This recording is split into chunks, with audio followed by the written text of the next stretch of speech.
안녕하세요. 오렌지가 나는 교회 매일 만날 시간입니다. 오늘 본문 에스겔 14장 12절에서 23절까지 읽으면서 매일 만나 시작하도록 하겠습니다. 여호와의 말씀이 또 내게 임하여 이르시되, 인자야, 가령 어떤 나라가 불법을 행하여 내게 범죄함으로 내가 손을 그 위에 펴서 그 의지하는 양식을 끊어 기근을 내려 사람과 짐승을 그 나라에서 끊는다 하자.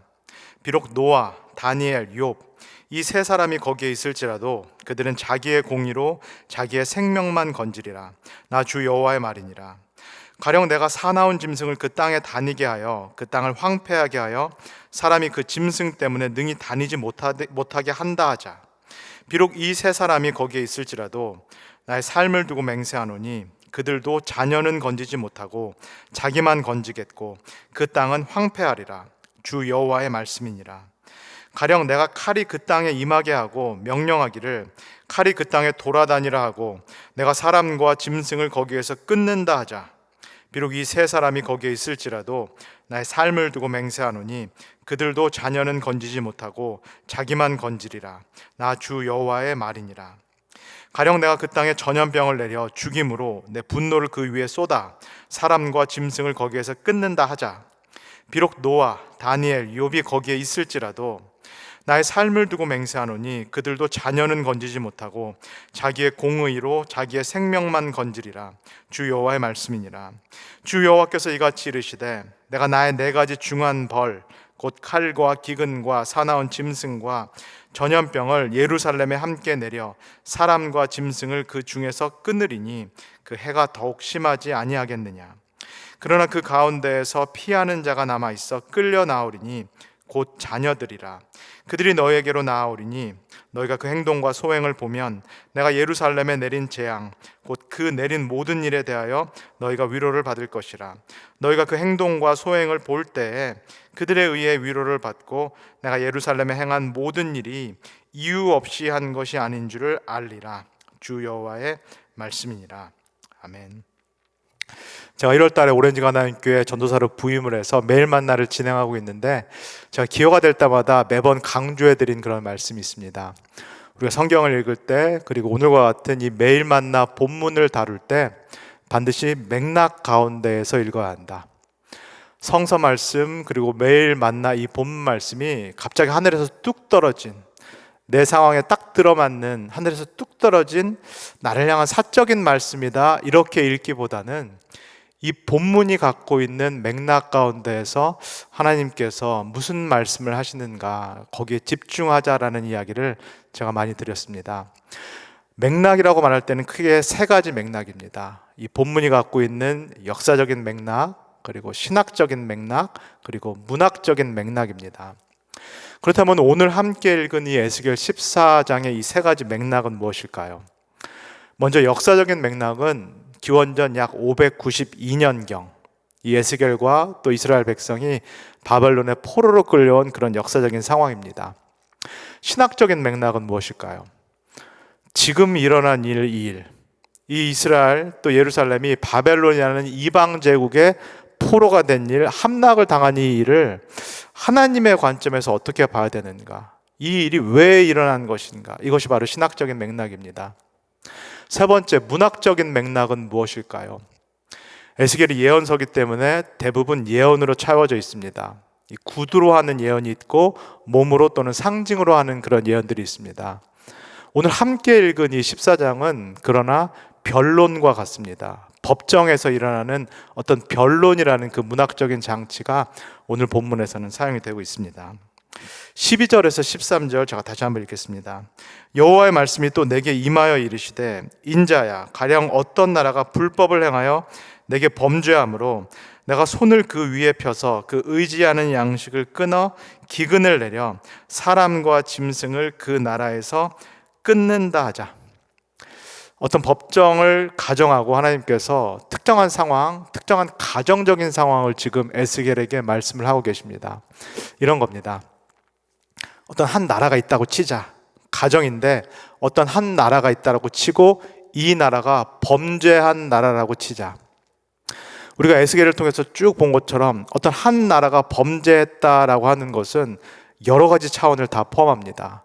개인적인 차원, 종교적인 차원, 그리고 사회적인 국가적인 차원을 다 포함합니다.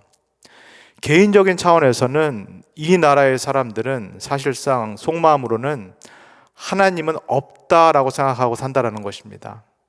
그들이 신앙생활을 하건 종교생활을 하건 사실은 깊은 속마음에 하나님은 없다라고 치고 자신들이 원하는 그런 삶들을 사는 그런 상황. 종교적인 상황에도 마찬가지입니다. 한 나라가 범죄했고 종교적으로도 타락했다라는 것은 에스겔이 말하는 것처럼 그 종교 행위가 일종의 회칠한 무덤과 같다라는 얘기입니다. 겉으로는 제사와 예배가 잘 드려지고 있지만은 겉만 번드르르하게, 이미 부패가 되어 있는데 겉만 번드르르하게 그 겉을 회칠한 것처럼 심지어는 종교생활, 제사와 예배 안에서도 우상숭배가 버젓이 진행되고 있다라는 얘기입니다. 사회적으로 그리고 국가적인 차원에서 이 나라가 범죄했다라는 것은 무슨 이야기일까요? 앞에서 쭉 본 대로 사회가 전체적으로 부패했다라는 얘기, 불공정하다는 이야기입니다. 특별히 국가 지도층 인사, 사회 지도층, 엘리트 그룹, 국가 고위 공직자들이 타락을 했고, 그래서 이들이 오히려 사회 취약계층을 억압하고 착취하는 그런 일들이 벌어지는 상황. 이렇게 총체적으로 범죄한 나라가 있다라고 생각해보자, 가정해보자라는 겁니다.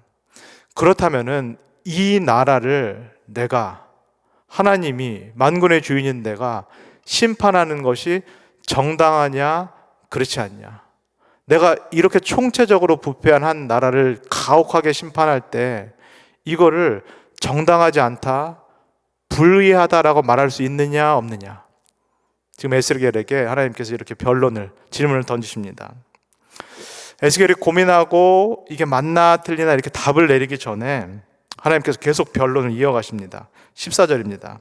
비록 노아, 다니엘, 욥 이 세 사람이 거기에 있을지라도 그들은 자기의 공의로 자기의 생명만 건지리라. 나 주 여호와의 말이니라. 변론 상황에서 하나님께서 계속 어떤 가정적인 상황을 말씀을 하고 계십니다. 그런 나라가, 그런 범죄한 나라가 있다고 치자. 그리고 그 범죄한 나라에 노아와 욥과 다니엘과 같은 사람이 있다라고 쳐보자. 여기서 나오는 노아와 다니엘과 욥은 우리에게는 익숙하지만은 사실은 이스라엘 민족이 아닙니다. 노아는 창세기 6장에서 등장하는데 이스라엘 민족이 형성된 것은 출애굽 이후입니다. 노아는 그 당시 고대 근동사회, 그 당시 모든 나라들이 알고 있는 대표적인 의인입니다. 이스라엘뿐만 아니라 다른 나라들에 가도 다 의인이다, 노아는 의인이다 라고 인정받는 그런 사람입니다. 욥도 구약 성서에 나와 있기 때문에 우리가 자연스럽게 욥도 이스라엘인이다 라고 생각하기 쉬운데 그렇지 않습니다. 욥도 사실은 고대 근동 문화에서 모든 사람들, 모든 민족, 모든 국가 사람들이 인정하는 대표적인 동방의 의인입니다. 그리고 여기 나오는 다니엘도 우리가 다니엘서에 나오는 그 다니엘이라고 보기는 어렵습니다. 다니엘은 에스겔하고 거의 동시대에서 살았던 그런 사람, 같이 포로로 끌려간 사람이기 때문에 에스겔이 지금 다니엘을 언급하고 있다고 보기는 어렵습니다. 다니엘도 마찬가지로 이스라엘 족속에 속한 사람이 아니라 그 당시 세상, 그 당시 고대 근동 사람들이 다 알고 있는 의로운 왕의 이름입니다. 이 얘기는 무슨 이야기일까요? 그런 나라가 있다고 치자, 정말로 총체적으로 부패했고 범죄한 그런 나라가 있다고 치자, 이 나라에 지금 모든 세상 사람들이 다 알고 있는 대표적인 의인, 대표적인 성인, 대표적인 성자 같은 노아, 욥, 다니엘, 이 세 사람이 이 나라에 있다라고 해도 이 나라는 심판을 피할 길이 없다. 이 세 사람만, 이 의로운 세 사람만 자신의 의로움, 자신의 공의로움으로 심판을 피할 뿐이지 나머지 모든 사람들은 하나님의 심판의 대상이다라는 그런 말씀입니다. 15절에서 16절을 읽겠습니다. 가령 내가 사나운 짐승을 그 땅에 다니게 하여 그 땅을 황폐하게 하여 사람이 그 짐승 때문에 능히 다니지 못하게 한다 하자. 비록 이 세 사람이 거기에 있을지라도 나의 삶을 두고 맹세하노니 그들도 자녀는 건지지 못하고 자기만 건지겠고 그 땅은 황폐하리라. 주 여호와의 말씀이니라. 계속해서 가정 상황인데 하나님의 이 가정 상황이 점점 더 구체화되기 시작합니다. 이런 범죄한 나라에 노아, 욥, 다니엘과 같은 세 의인이 있다라고 치자. 그러나 그럼에도 불구하고 이 나라는 심판을 피할 길이 없는데 내가 이런 나라를 심판할 때 사용하는 수단, 도구가 있다. 이 나라를 심판할 때 내가 사나운 짐승들을 풀어서 이 나라 사람들을 심판할 것이다. 죽일 것이다. 그때 노아와 다니엘과 욥과 같은 세 사람은 자신의 의로움으로 생명을 구할 수 있을지 몰라도 심지어는 그 자녀들도 이 심판을 피할 수 없다.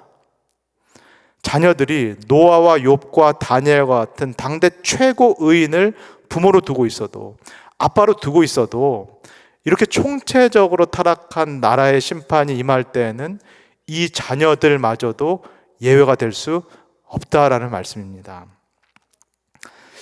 이 이야기는 지금까지 내용도 다 심각한 내용인데 여기에서 이 이야기의 말씀 정말 심각한 이야기입니다. 우리가 창세기 6장의 내용, 노아의 이야기가 나오는 그 6장의 내용을 한번 떠올려 보도록 하겠습니다. 노아는 당대 의인입니다. 모든 사람들이 인정하는 당대 의인입니다. 그런데 창세기 6장을 보면은 노아의 가족들이라든가 자녀들이 의롭다라는 것, 노아만큼 의롭다라는 그런 이야기는 없습니다. 그런데 하나님께서 그 세상을 심판하실 때 노아뿐만 아니라 노아의 배우자, 가족들, 자녀들, 이 모든 사람들, 노아와 개인적으로 연결이 되어 있는 사람들을 모두 구원의 방주에 태우십니다. 노아만큼 의롭지는 않았어도 이 가족들이 노아를 부모로 두고 있기 때문에 사실은 이 가족들은 노아의 의로움 때문에 또는 노아 덕분에 구원을 받았다라고 말할 수 있겠습니다. 근데 지금 하나님께서 심판을 하실 때에는 그런 혜택도 이제는 더 이상 없다라는 것입니다. 한마디로 더 이상 부모 찬스, 아빠 찬스 같은 것도 없다라는 것입니다. 내가 이스라엘에 속해 있기 때문에, 내가 이스라엘에 혈통적으로 이스라엘이기 때문에 자동적으로 구원받고 자동적으로 심판에서 면제되는 것, 이런 것 없다라는 것입니다. 내가 몇 대째 기독교 집안이기 때문에, 내가 그 몇 대째 기독교 집안의 일원이기 때문에 그래서 내가 자동적으로 구원을 받는다, 이런 것 없다라는 겁니다. 우리 부모가, 내 아버지가 목사고 장로고 권사기 때문에 내가 자동적으로, 내가 의로운 삶을 살지 않아도 내가 자동적으로 구원을 받는다라는 거, 내가 모태 신앙이기 때문에, 우리 부모의 신앙이 좋기 때문에 내가 구원을 받는다라는 거, 이런 것 없다라고 말씀을 합니다. 심판이 임할 때에는 한 개인이 하나님 앞에서 단독자로 서는 거지, 절대로 부모가 됐든 배우자가 됐든 집안이 됐든 여기에 의존할 수가 없다라는 하나님의 말씀인 것입니다. 계속 하나님께서 이런 나라가 있다고 치자, 그리고 내가 이렇게 한다라고 치자라고 가정적인 상황을 말씀을 하시다가 마지막으로 결정타를 날리십니다. 21절입니다. 주 여호와께서 이같이 이르시되 내가 나의 네 가지 중한 벌, 곧 칼과 기근과 사나운 짐승과 전염병을 예루살렘에 함께 내려 사람과 짐승을 그 중에서 끊으리니 그 해가 더욱 심하지 아니하겠느냐. 무슨 말씀처럼 들리시나요? 하나님의 고도의 변론, 하나님의 고도의 수사학입니다. 마치 나단 선지자가 다윗 왕을 코너에 몰았을 때와 마찬가지의 그런 방법, 그런 변론, 그런 수사학을 지금 하나님께서 사용하고 계십니다. 나단 선지자가 다윗에게 나가서 한 가지 가정적인 이야기를 합니다. 이런 일이 일어났다라고 가정해보자. 다윗 왕이 다스리시는 한 나라에 한 부자가 있는데 이 부자가 자신에게 온 손님을 접대한다는 명목으로 이 가난한 사람이 갖고 있었던, 이 가난한 사람이 정말로 가족처럼 키우고 있었던 그 어린 양을 훔치고 잡았다라고 치자. 자기는 수많은 양들을 갖고 있는데 그걸 아끼고자 자기 손님을 대접하는 이 자리에서 가난한 사람의 한 마리 양을 뺏은 사람이 있다라고 치자. 이 사람은 어떻게 하겠는가? 다윗이 뭐라고 대답을 했죠? 그런 일이 내 나라에 일어나다니 그 사람을 당장 잡아오라. 그 사람을 당장 심판하라. 그 사람을 당장 죽이라. 나단 선지자가 이렇게 대답합니다. 그 사람이 바로 당신이다. 당신이 바로 당신의 부하 우리야의 아내 밧세바를 취했고 우리야를 죽인 바로 그 사람이다. 지금까지 하나님의 이 이야기, 이 가정적인 이야기를 듣고 있었던 이 이스라엘 공동체는 안일하게 생각하고 있을지 모르겠습니다. 다윗 왕처럼 이거는 내 이야기가 아니지, 이거는 우리 이야기가 아니지라고 생각하고 있을지 모르겠습니다. 이거는 하나님을 모르는 어떤 이방 나라에서 벌어지는 그런 일이지, 이방 족속들이 하는 그런 일이고 그 나라를 심판한다라는 이야기겠지 라고 이스라엘 백성들이 듣고 있었을지 모르겠습니다. 우리도 마찬가지입니다. 이 우리 얘기가 아니겠지, 이 기독교라든가 교회에 대한 얘기가 아니겠지, 우리 그리스도인들에 대한 얘기가 아니겠지, 무엇보다도 내 얘기가 아니겠지. 설마 이 이야기가 나에 대한 이야기일까? 우리도 안일하게 생각하고 긴장을 놓고 있습니다. 하나님께서 뭐라고 말씀하시나요? 이 이야기가 바로 너희들의 이야기다. 이 나라가 바로 이스라엘이다. 이 사건은 바로 예루살렘에서 벌어지고 있는 사건이다. 총체적으로 타락했고 총체적으로 부패한 그 나라가 바로 너희 나라 이스라엘 그리고 예루살렘이다. 너희들이 인정했듯이, 너희들이 그렇다라고 말했듯이 이런 나라를 내가 심판하는 것, 총체적으로 심판하는 것, 정당하다라고 너희들이 인정한 것처럼 내가 이제 너희들을 심판할 거다. 내가 동원할 수 있는 모든 수단들을 다 사용할 텐데 칼과 기근과 사나운 짐승과 전염병을 통하여서 너희를 총체적으로 심판할 거다 라고 하나님께서 말씀하고 계신 것입니다. 에스겔 당시에 이스라엘 백성도 그렇고 사실은 우리도 그렇고 우리를 객관적으로 바라보는 것은 불가능합니다. 이스라엘 백성의 이야기를 들으면서 이건 남의 이야기다, 다른 나라 이야기다라고 생각했던 것처럼 이러한 하나님의 말씀, 이러한 어떤 하나님의 메시지가 들릴 때 이게 나에 대한 이야기다라고 받아들이는 것은 사실은 불가능합니다. 우리가 다른 사람은 객관적으로 관찰하고 내가 다른 사람은 객관적으로 평가할 수 있다라고 생각할지 몰라도 사실은 우리 자신을 객관적으로 평가하고 객관적으로 보는 것은 불가능합니다. 나는 늘 스스로를 내 자신이 조금 나은 사람, 괜찮은 사람으로 생각하는 것이 우리의 일반적인 그런 생각입니다. 예수님께서 말씀하셨듯이 다른 사람의 눈에 티끌은 볼 수 있어도 우리 눈에 있는 들보를 보는 것은 매우 어려운 일이고 사실은 불가능한 일입니다. 그렇다면 내가 정말로 그런 사람이라는 거, 내가 보통 죄인이 아니라 에스겔을 통해서 말씀하신 것처럼 내가 정말로 이 총체적인 심판을 당할 수밖에 없는 그런 죄인이라는 것을 우리가 어떻게 알 수 있을까요? 내가 어떻게 알 수 있을까요? 오로지 하나님의 선고를 들을 때뿐입니다. 내가 개인적으로 그렇게 느낀다고, 내가 주관적으로 판단해서 내가 죄인이구나, 내가 그런 감정이 드는구나, 내가 죄책감이 드는구나, 그런 차원에서 내가 죄인이다라는 것을 깨달을 수 있는 것이 아니라 오로지 한 가지 방법밖에 없는데, 하나님께서 나를 죄인이라고 말씀을 하실 때, 나는 사실 그렇게 느껴지지도 않는데 하나님께서 나를 죄인이다라고 선고를 하실 때, 그 선고를 들을 때에만 내가 죄인이다라는 것을 나는 듣고 받아들일 수 있는 것입니다.